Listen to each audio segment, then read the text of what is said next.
Right, lucky I played that back really, because apparently my laptop volume had turned itself down again. A second time that's happened. Um,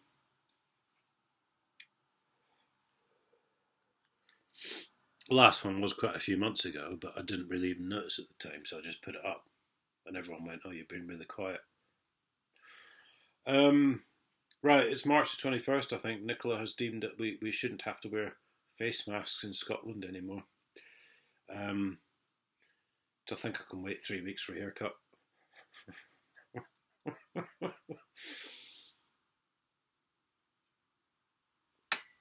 I did buy a pair of clippers when it all kicked off and everything was closed for like 3 months or something because it felt like I was wearing a hat because my hair had grown that much. And there are some videos back in that time that you might see that. But really, they've more than paid for themselves now, and I just want to pay someone a tenner to do it for me, to be honest. Wow. Right, so Putin, Russia, you know, it's 3,000 miles away. We shouldn't even be messing with it, to be honest. Right, as someone who was in the military, albeit for 5 minutes, and I just think I'm getting a bit sick of this Britain and America doing the police force of the world, because we saw what happened in Afghanistan at the end, didn't we? Granted, it was all Biden, wasn't it? I mean, because he de-screwed everything up, and then he pulled all the troops out, which Trump wasn't going to do.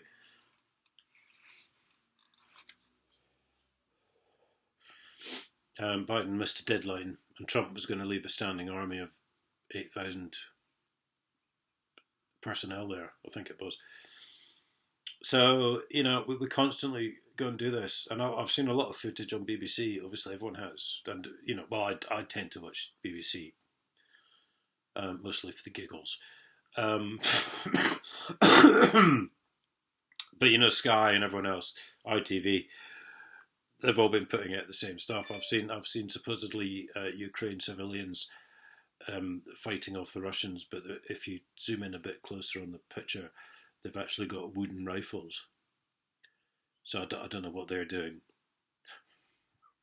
And do you ever notice the BBC when they say like an oil refinery is on fire or something's happened?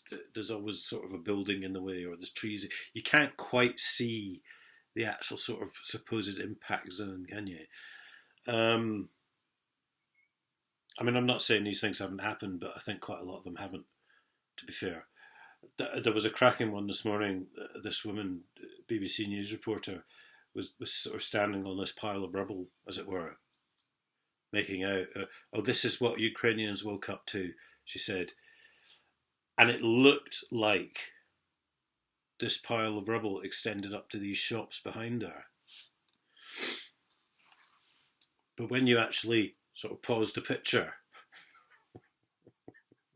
and had a proper look, you could see that the pile of rubble actually quite obviously finished some time before the shops behind her, and there must have been some sort of like car park surface or something leading up to those shops.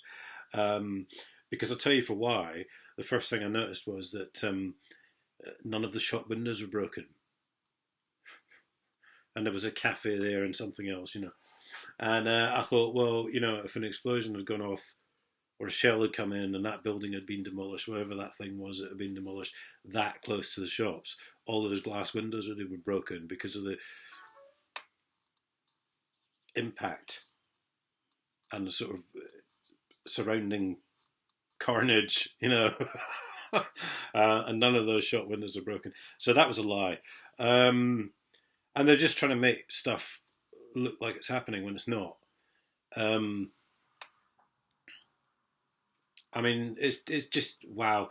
Putin has said that Russian citizens have been subjected to torture and all this sort of thing. I actually did see it a couple of days ago. I think it was maybe Saturday morning, and they had some reporter on the spot going, "Well, that's rubbish. That's not happened at all." And I thought, this is supposed to be objective reporting. You can't just stand there and tell us what's happened, regardless whether it's happened or not. You're actually supposed to report on what is happening, not what Putin said, not what you think is the truth. You can't actually just stand there and make up the stories. Shells hit that building, right? So we're here live on the spot. A shell's just hit this building. Yeah, not Putin said this, but that's not true. No, no, BBC. You're missing the point of objective journalism. Do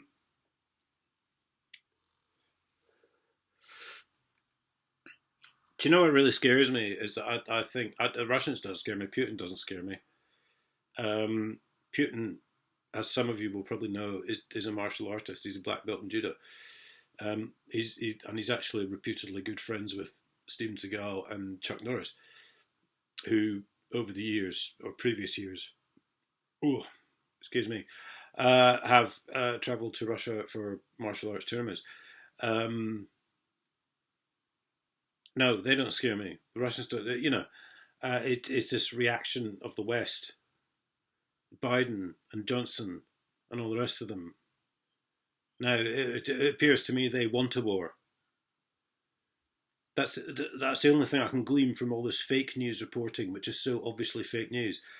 And, they just keep pushing and pushing and pushing, and they're going to push Putin to do things that weren't not in his original plan. And they keep having these people on, these so-called political analysts and all this, going, well, this clearly isn't going to plan for Putin, Well, how do you know? Have you got access to top secret Kremlin documents? Have you got a mole in the KGB? What? How in the hell do you know this isn't going to plan for? How do you know what he originally set out to do?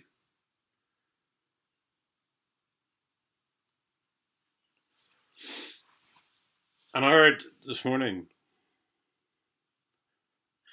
right, BBC are basically trying to get RT News shut down.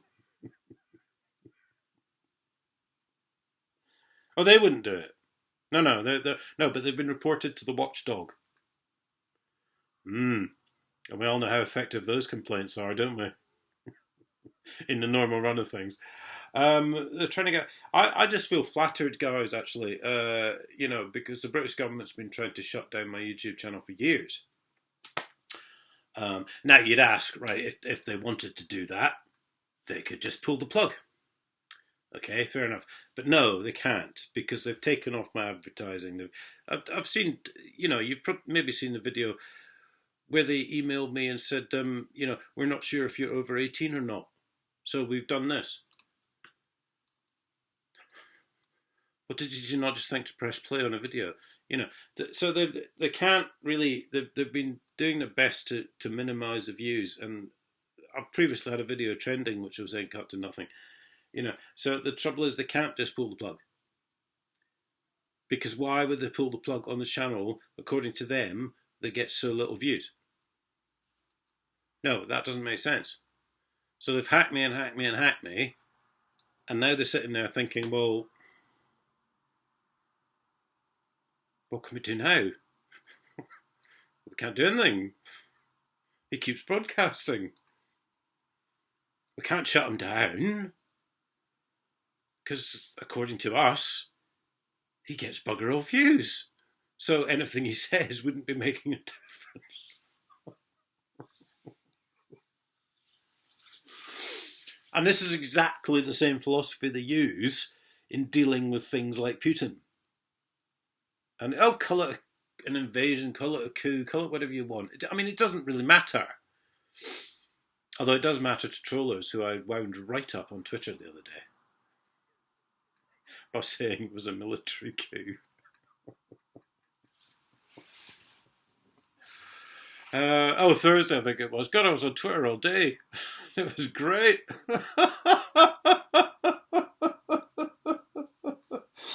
Wow, yeah.